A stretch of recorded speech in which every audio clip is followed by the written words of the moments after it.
Hello guys, this is Prince again. Today I'm going to be kind of explaining the process of how we selected the 20 people to participate in the Project Change 2019 workshop. We had 4 different schools that we were working with. So about 2 months before I came, my team and I, we sent out letters to the school informing them that in February we're going to be having this workshop. We kind of went out to the schools, just told them that we're going to be coming in and doing a survey just to kind of select 5 participants from each school. So we were mainly working with the 10th graders and 11th graders, and the reason why we didn't work with the 12th graders is because a lot of them are testing for their final exams and stuff like that. We did the 10th grader and 11th graders from 4 different schools. As you know, there are a lot of people in those classes, but we only needed 5 to represent each school. And so we had about, I would say about 100 from each school, so over 400 people took the survey. But then my team and I went home and we analyzed the survey, and based on how they answered the questions. And some questions that were in the survey are basically questions like, who would you blame or thank for your standard of living? And a lot of people, some of the options we had was blame myself, blame my family, friends, or government, or other things beyond my control. And as you guessed it, a lot of people were blaming the government for everything, things like food, infrastructure, the education system, which is true. The government is responsible for this, for a lot of these basic needs of the citizens, but at the same time, we still need to take the initiative to, take the responsibility and blame ourselves and try to find solutions to our problems. So we're looking for people who are mostly, blaming themselves and taking the responsibility, because those are the people we want to work with. Those are the people that take actions and, don't complain about things. So we had questions like that, and we talked about humanitarian aid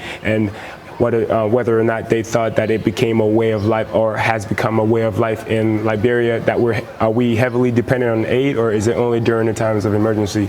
And a lot of people would say something like, I think Liberia needs aid, or we're still dependent on aid. So, the reason behind that question is just to know if they understand that aid, should be used, not as a regular means of income for a country, rather than, but just rather for emergencies and when we can't afford to, care for things that are beyond our control, like natural disasters and stuff like that. It was really interesting. And another question was basically, do you see yourself or Liberia climbing out of the ladder of poverty? And a lot of people said yes. So, and the reason for that question was to kind of, see if they had hope, in Liberia, if they had hope in themselves. Those are the kind of people, my team and I, those are the people we're looking to work with. So of all the 400 people that took the survey, we took 5 from each school and we combined them for a week. We're working on change, right? We're trying to find ways, we're trying to find means, to try to help ourselves first change our mindsets. And once our mindsets are changed and heading towards change, then we can try to apply that to Liberia and find ways in which we can rebuild our country. That's the survey. That process took about a week for us to pick the 20 participants. We got them and we announced them on the radio. We went on the radio, ECOWAS radio, and we announced the 20 participants. A lot of them had a lot of good feedbacks. They were really excited. They saw it as a means to represent their school, their family, and themselves. So it was a privilege to be able to be the one to give good news. It was a very motivating time for me. It really encouraged me, and I'm glad that I was able to do that. And my team and I, we did everything we could to be very free and very transparent about the selection process. So that's it, guys.